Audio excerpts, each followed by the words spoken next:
In our victory over Japan, air power was unquestionably decisive. That the planned invasion of the Japanese home islands was unnecessary is clear evidence that air power has evolved into a force in war co-equal with land and sea power, decisive in its own right, and worthy of the faith of its prophets.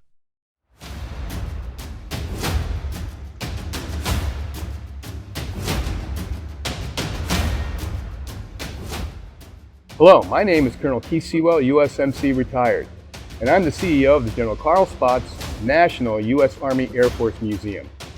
Our team has put together a very dynamic museum that is a lot different than what people normally go to. It's going to be interactive, educational, and fun, and you may even learn something. Come on, let me show you.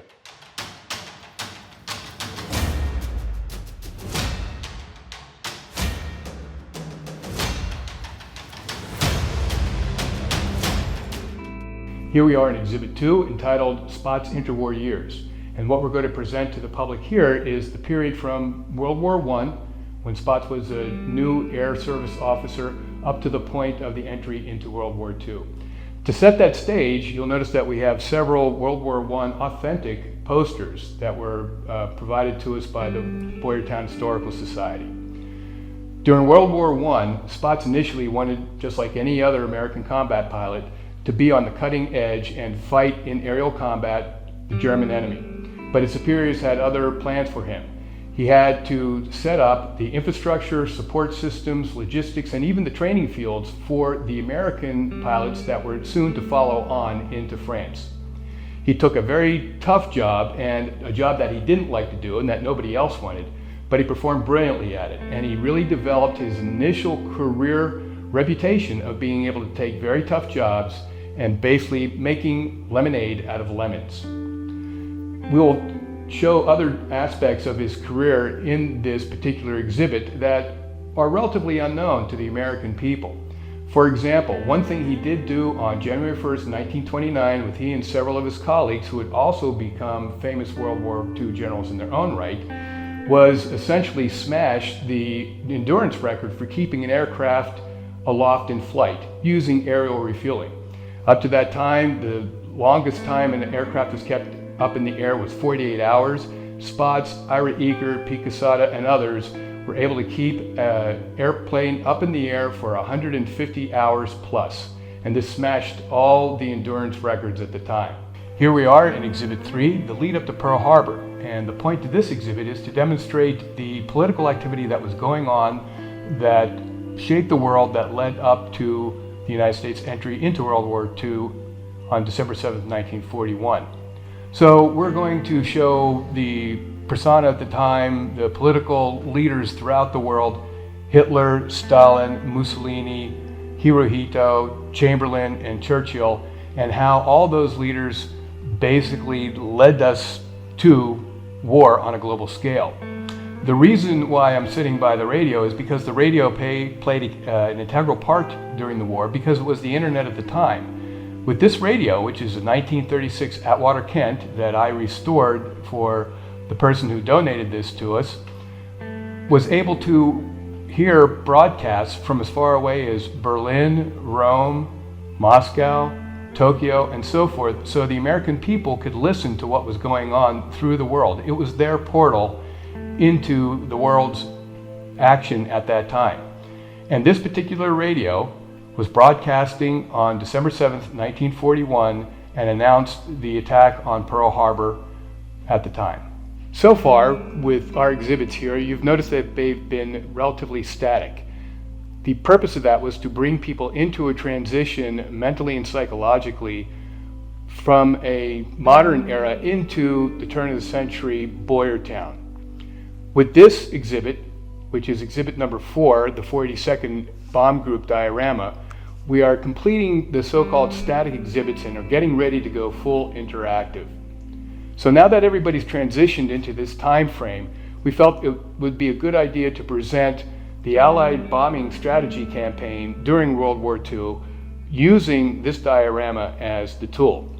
Again, this is a bomb group called the 482nd. It's very unique for a number of reasons. The first is that you'll see B-24 aircraft and B-17s in the same bomb group.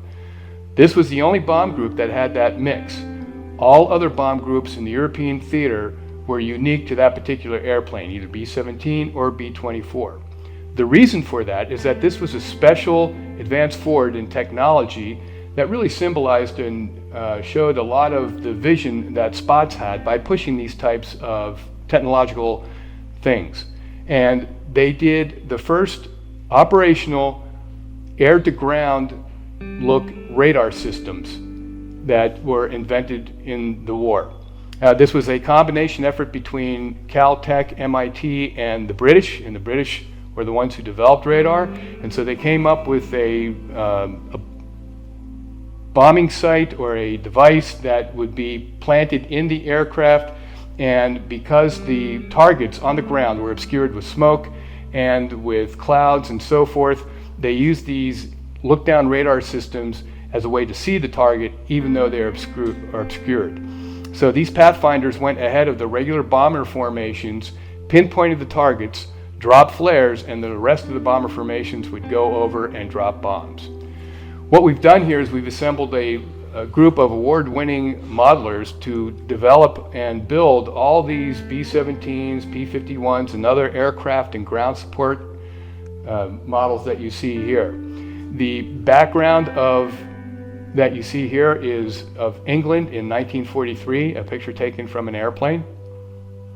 And so people will get an idea of what went on at these airfields as well, because we're going to have hospitals, we're going to have depots, bomb depots, maintenance sheds, hangars, and they're going to be lit so people can go by and push a button and light up a particular place on the airfield and know what that is. The other thing that we're going to do here to really transition people into the interactive nature of the museum is we're going to set up a small air traffic control station here. So somebody can pick up a microphone and say, B-17, tail number 1759, start your engine. Now we can't actually start an engine on the field, but what we can do is we can give them the sound and the feel of an aircraft starting up by hearing the engine turnover behind them and also putting a breeze with a fan on their face. That gets them very much prepared and ready to go for the full interactive nature of the next several exhibits, and that's what we're going to see next. You are now in the mission briefing room. This is the first of our fully interactive exhibits that we present here at the General Spaatz Museum.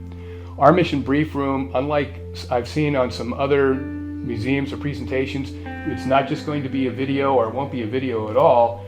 It will actually be an interactive experience where the people in the chairs getting the mission brief will have to interact with the role player who will be here presenting the mission of a real attack onto a German target in 1944 or 45. So the idea is people are going to come through the door, they will get a card with an ID card on it, and it's going to have what their role is going to be for this interactive exhibit and the other follow-on ones, whether it's a pilot, co-pilot, bombardier, waist gunner, top turret gunner, what have you. They take their seats, and the briefer, and it will be a live briefer, it will be a role player dressed in Army Air Corps uniform, and actually, just like Disney World where everybody's a cast member, everybody who works at the General Spaatz Museum is going to be wearing authentic Army Air Corps uniform or period uniform or even civilian clothing of that time frame.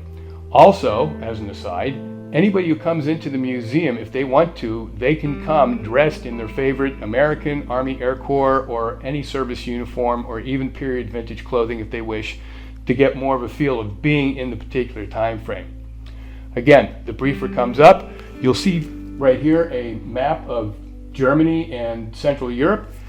But first, before they even see the map and see what the target is going to be, there's going to be a screen here. We'll open the screen for the audience to see the target being attacked, and then we'll go on with the brief. And it'll be just like any military brief that would have been given during World War II, much like the ones given today. So we're going to start off with the enemy intel, what weapon systems they have, what kind of defense we can expect the Germans to put up, what our routes are to and from the target, right down to the checklist of when we start the engines at 0730, taxi 0735, takeoff at 0740, right down to that level, and we'll even give a time hack at the end.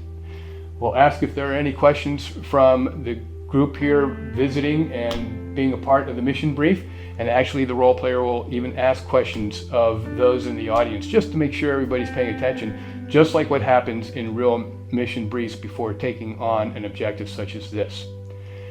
At the end of the mission brief, they will go to the next interactive exhibit, because in the normal order of things, after they had their mission, they would go to flight equipment and get issued all the equipment they would need to be able to survive the challenges of flying high altitude aircraft at 25,000 feet in below degree temperatures. Follow me. This is the next in our interactive experience for the visitor. This is the Gear Up Gallery. And here, before they get on the airplane, visitors will have to come in and don Army Air Force equipment that would help them survive at the altitudes that they were flying. When they were flying these B-17s and B-24s, you have to remember that they were not pressurized aircraft. So whatever temperature it was outside was pretty much the temperature was going to be inside. So flying at 26,000 feet over Europe, it was about 25 degrees below zero outside. On the inside, it might have been a little bit warmer, maybe 23 degrees below zero. So that's why they had to wear all the special uniforms and equipment. Here in the Gear Up Gallery, we have Mae West, parachute harness, and flak vest that the individuals would have to wear whether they're a co-pilot or a pilot or an air crewman to keep themselves alive at that altitude. Guests will be able to put on all of these things just so they could feel how cumbersome they may have been and actually get a feel for the equipment that they used and how constricting it could be. The gear is 100% accurate, and they were made by a company out in California that is specializing in making sure that all of these pieces of equipment are exact because they use the same blueprints that were used to construct these during World War II. The other thing that we're going to feature is we're going to present the story about how these airmen lived at such high altitudes. The mannequin on my right is dressed in an electric flying suit. These electric flying suits had to be connected from the top, the bottom, the gloves, and the booties to maintain a series connection electrically, and they were basically electric blankets tailored into a uniform. This would help keep them from freezing at these very extreme temperatures that I was talking about. They would all hook in together, and then there was a long extension cord that would hook into a rheostat right there on the bottom, and much like a heating pad or an electric blanket, you turn it up or you turn it down just to keep yourself comfortable and warm. These were connected to all the different stations for the crewmen throughout the cabin of the aircraft, and they were hooked into the electrical system. Another feature about our Gear Up Gallery is that we've made sure that everybody can be a part of the experience. So different sets of gear are made for different body types, whether you're a child, a teenager, an adult, and different sizes. So we have extra small all the way up to extra large. Make sure that everybody gets a chance to enjoy this very unique experience, because we know of no other museum that allows their guests to don Army Air Force equipment from World War II. Hey guys, take five. Take five. So here we are in our jewel of the crown of our interactive experience here at the General Spaatz Museum. What these gentlemen are working on is the actual co-pilot and pilot deck and fuselage of the B-17 that we're building here. A couple of things that make this really unique, outside of the fact that it's the only B-17 simulator built like this in the United States that we know of, it is also going to be soundproof and environmentally controlled. So when people come in here, it's not going to be the usual 72 degrees, it's going to be about 60. That way people get the idea of what it was like to be a little uncomfortable flying at altitude of 25,000 feet. We have a team of experts here, Herm Marin and Tim Barrett, who are our woodworkers and engineers for building and constructing this cockpit. The other thing that we're going to do that makes this really unique is, again, it's going to be a B-17 fuselage built so that people can come in and take their actual crew stations, pilot, co-pilot, bombardier navigator up forward, top turret gunner right behind the pilot and co-pilot. And using video game technology, we're going to be able to take them and guide them on a flight to go and attack the target that they were briefed on during the mission brief. During this time, they're going to see what a pilot would see or what a bombardier would see or whatever crew station they're at. They take off, they're going to hear the engine start, the engine roar, they're going to feel the activity of the flight, because we're going to have a very capable sound system that's going to make them feel like they're flying or in the aircraft. They'll be able to feel the vibrations of the engines. They fly over to Germany, they're going to drop some bombs, and they're going to turn to come home, making a right or a left-hand turn. The gunners are going to be able to shoot back at German aircraft. The pilots are going to be able to fly their aircraft. The bombardier, when he sees the light of the target coming up, he pickles the bombs, and you're going to be able to see what he would see of the bombs dropping on the target. The engine roar that you're hearing right now is from a P-47, and this is our proof of concept test using video game technology married up with accurate reproductions. This is actually a B-17 instrument panel that was made from new old stock gauges and materials and other real materials taken off of B-17. This will be a part of our simulation that we just discussed in the previous scene. As you can see, we have the engine quadrants.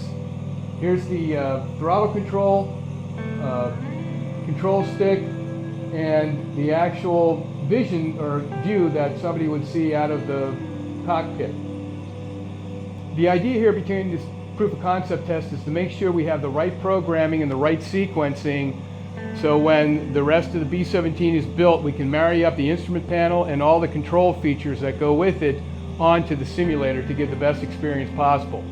Because don't forget, in our B-17 simulator, our turret gunner and our forward gunner will be able to shoot at German aircraft and hopefully shoot them down. They will see a scene something like this, but from their own view as they go through and fight through enemy action. Ah, bonjour mes amis. Je voudrais vous dire bienvenue à notre salle d'évasion. Mais faites attention, des poches sont partout. Ladies and gentlemen, I'd like to welcome you to our escape room. You have just parachuted safely into occupied France from the B-17. You've been picked up by the French resistance, and now you're in a safe house. You have a very short period of time to find 4 critical items that's going to allow you to escape and evade from the Germans and get safely back to our lines in England. We are now in the Hall of Heroes. Although the interactive exhibits have been a lot of fun and exciting and very enjoyable, we are actually in the most important part of the museum, because for the first time we're presenting to the public the regional contributions of men and women to victory in World War II.